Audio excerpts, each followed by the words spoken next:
Hey, and welcome to my presentation for Visualization Tools 567. My name is Will Carpenter, and today I'm going to be doing a presentation about some data that I have collected from Kaggle and Stack Overflow. So as you can see here, this website is powered by D3 and W3. So if you don't know what those are, you're probably not in our class, but I'll explain them real quick.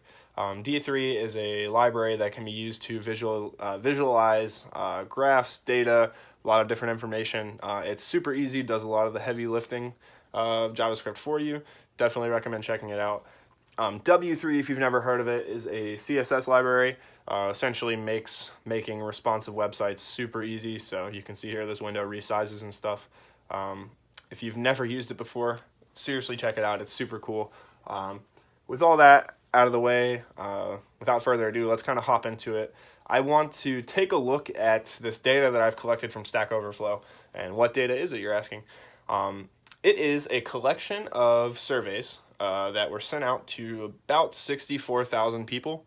So these are 64,000 registered users of Stack Overflow, and they asked questions anywhere from how much money do you make to, what race are you, that kind of thing. So this is really covering everything. There were no holds barred here with these questions. The only thing is that users are obviously not required. This was a very voluntary survey, so there are a lot of options where people left their responses out. They were also asked 154 questions, and there are 64,000 people. So this is an enormous amount of data to sift through. So I've gone through and I've picked out what I thought was the most interesting, and I kind of want to take you through that so we can draw some conclusions. And one of the things that I thought would be the most interesting is to take this data and map it across the world so we can see where these responses are coming from. So if we take a look in this geographical distribution tab, basically I have created what's called a choropleth, I believe, if I'm pronouncing that right. And this is essentially a map where your data is encoded in the form of colors. So you can see in the legend here, basically the closer the country is to this blue shade, the more responses they have. So it goes from red to orange to yellow to green to blue. Roy G. Biv. So if we mouse over a particular country, the tooltip will display the country name and how many responses that we received from that country. So the United States had 11,000. And you can go through and you can pick out your specific countries. These white countries I did not receive anything from, so Greenland, some of the countries in Africa, and a couple in the Tajikistan. So there are some countries where I didn't get responses, but for the most part, almost everywhere replied. There were responses from at least 200 countries, and some of the more notable ones include 6 from the DPRK, the Democratic People's Republic of Korea. Yeah, so that's North Korea. 6 people replied. I don't think Stack Overflow verifies your location or anything, so obviously those could just be trolls, but if not, I think it's hilarious that there are 6 developers out there in North Korea. You go, guys. There was one person who replied from an Indian Ocean territory. Unfortunately, I'm not 100% sure where that was on the map, but somebody's out there somewhere. And then I also had a reply from Vatican City. Which unfortunately this map does not show, but you can zoom into Italy. You can see where Rome would be, but unfortunately you can't see the Vatican. Yeah, it's only like a square mile, so it would be super tiny anyway, but I just thought it was super funny that we actually had a response from the Vatican. So yeah, that's pretty much all I have for the geographical distribution. I kind of just wanted to get a general feel as to where the data was coming from. Because I think with the data that I've selected further down, this does make a difference. So I'm going to close this for now, and we can go look at some of the quality of these programmers, the first thing I wanted to look at was what is their level of formal education. So you can see here we have 3 different options. You either have a master's, have a bachelor's, or you have nothing. So nothing includes elementary school, high school, went to college but didn't finish, that kind of thing.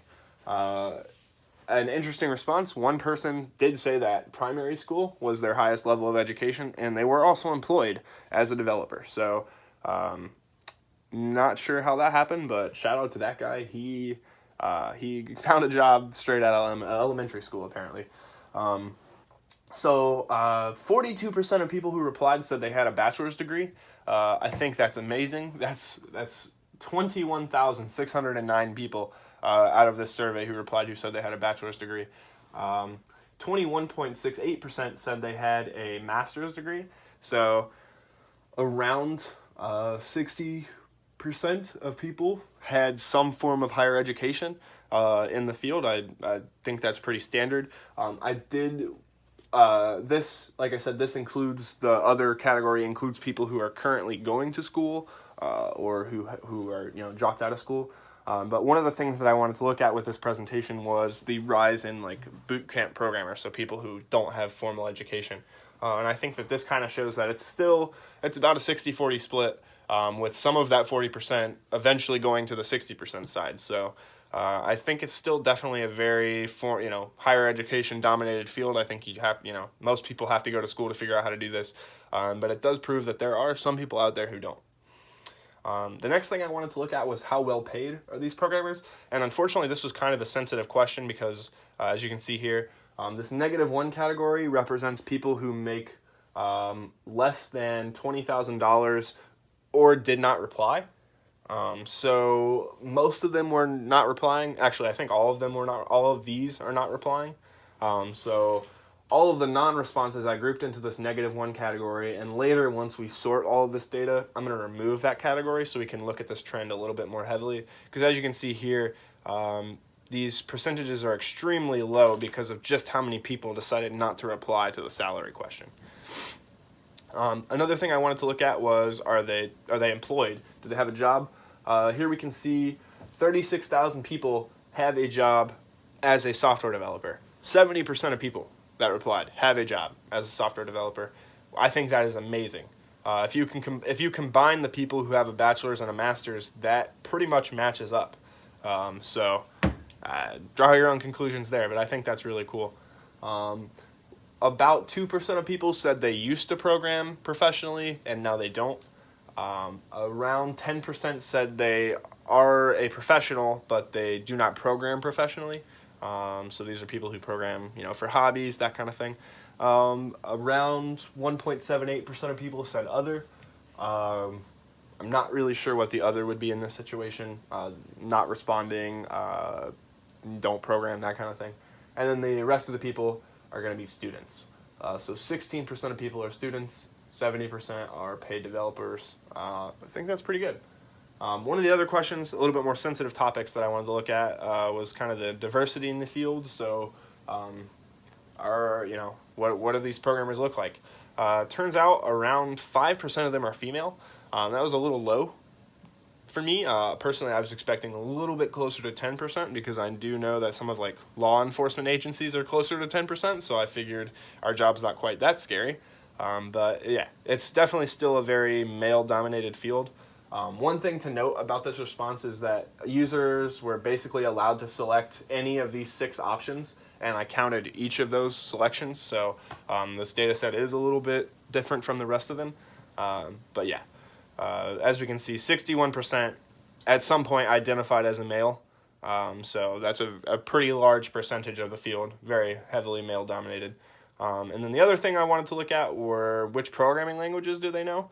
So these are the most popular programming languages, and as you can see here, JavaScript has a very high market share, 15% basically, about 22,000 people, almost 23,000. And this particular data set is also kind of the same as the gender one. Basically, each respondee was given a list of about 40 languages, and they were allowed to pick as many as they wanted off of them, and these are the most popular ones. Okay, and then the other thing I wanted to look at was, okay, you have a degree, you're getting paid money, you have a job, are you happy? So what we were looking at here is career satisfaction and job satisfaction. This is on a scale of 1 to 10, and basically each person was allowed to pick 1, or you were allowed to say not applicable. So one thing to note here, career satisfaction, the non-applicable is about 17%, which is interesting because a student would not have a career, and our students' respondents was about 16%. So that matches up. I think most of the people who don't have a career and aren't satisfied with it are probably students. And then the job satisfaction, so this one had a little bit more people who replied non-applicable, so this could be somebody who was laid off, that kind of thing. But I thought this was a really interesting category. As you can see, 8 is the most popular answer in both, if you remove the non-applicable for the job satisfaction, which was exactly what we're going to do now. So let's take all this data and let's sort it in a descending manner so we can see what's most popular, what's least popular. And I'm also going to remove the non-applicable answers from how well paid, as well as the satisfaction. So that way we can get a little bit more information because so many people decided not to reply to those. So once we toggle everything's sorted, we can see here, like we were saying before, this doesn't really change a whole lot. Most of that data was there. I removed the non-applicable from the salary, so now we can see of the people who responded, 21% of them make at least $60,000, $60,000 or less. So these are kind of in brackets. So these people make between 40 and 60. These people make between 0 and 20. These people make between 0 and 40, that kind of thing. Between 20 and 40. So there is no overlap in these particular categories. It's really, really cool to me that about a fifth of all of the people who replied make at least $60,000. That's a pretty decent chunk of change, especially considering a large portion of this survey were non-American, and these values are in American US dollars, and our economy is pretty strong. That's pretty good. I thought it was more interesting to remove the non-applicable, so that way we could see most people make around 60. Then the next biggest chunk is $20,000. So like I was saying earlier, I think these are your people who do not necessarily live in the United States. Maybe they're working out of a different country where their currency is worth a little bit less. Do they have jobs? Like we were saying before, developer and student are the two most popular categories. What do they look like? Male and non-applicable were your two most popular answers. And then most popular languages. Here we can see before, like I was saying, JavaScript. So obviously this class is very useful to us. SQL, Java, C#, Python, PHP, C++, and C are your most popular ones. So as long as you're comfortable with one of those, you're looking good. And then career satisfaction, like I was saying before, I removed the non-applicable answers, so our percentages are a little bit, more accurate. And we can see of the people who replied, 26% of them said that they were happy with their career at least an 8 level. So I think that's really, really cool. These charts kind of show you, as long as you go to school, you get a degree in computer science. I didn't show that particular graph because I didn't think it was worth displaying. But 45% of people who took the survey who have a degree said they have a degree in computer science and that they use it. So I thought that was nice. As long as you go to school, you get either a bachelor's, a master's, or something else, maybe. Even now with the boot camps popping up these days, you don't necessarily have to go to higher education. As long as you get some form of training, you make a pretty decent amount of money. You have a job. 70% of people have a job. And as long as you're comfortable with one of these languages, you're going to be happy. And that's really what I wanted to look at. I wanted to kind of show in this presentation that what we're learning in this class isn't a total waste of time, that once we finish, we're going to be able to find some cool jobs and do stuff that we really like. So if you're interested, I definitely recommend checking out, this presentation. It's got a lot of cool data and stuff you can do with the graphs. Let me unsort all of this. So do with that what you will. If you are super bored and let me actually close all the tabs at once. If you're super bored, I recommend you can click this view raw data source, and it will take you directly to the Stack Overflow survey on Kaggle. And this, I definitely recommend you check this out if you're interested, because it shows you all of the responses, obviously, but it also shows you all the questions. And Kaggle is really cool in that they have a lot of visualizations themselves. So you can see here they have kind of the similar graph that I was looking at before. But you can go through and you can see all the different questions they were asked. So there were 154 different questions. Over 64,000 people responded from 213 countries.